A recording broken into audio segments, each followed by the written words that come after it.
ఆడాళ్ళు ఎక్కువ ఉన్నారు కాబట్టి మొహమాటం ఏంలా. అత్తగారి నగలు వారసత్వం ప్రకారం కోడలకే వస్తాయి, ధర్మశాస్త్రం కూతురుకు కాదు. తస్మాత్ జాగ్రత్త కోడళ్ళారా. చప్పట్లు ఆడాళ్ళు కొట్టట్లేదు చూసారా, నచ్చది మాట నాకు తెలుసు. కూతురికి ఇవ్వడానికి వీల్లేదమ్మా, కోడలకే ఇవ్వాలి. వంశపరంపరే ఎలవేలుపు గౌరీదేవి బొమ్మిస్తున్నావా? గోత్రం మారిందా, ఇంటి పేరు మారిందా, నగలు మారవా? నగలే వెళ్ళాల్సింది. అమెరికాలో ఉన్న కూతురికి ఇస్తారు కానీ అంబాజీపేటలో ఉన్న కోడలకి ఇవ్వరండి.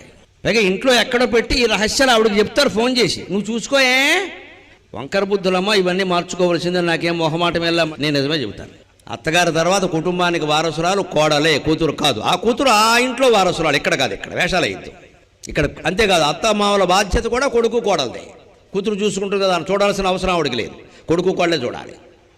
ఆ బాధ్యత వాళ్ళదే, ఆ బంగారము వాళ్ళదే. ఏముంటే అదే. బలవంతంగా సంపాదించకల, అప్పులు చేసే ఒక్కల వారసులు లెక్క. మళ్ళీ పిలవకపోయినా మంచిదే.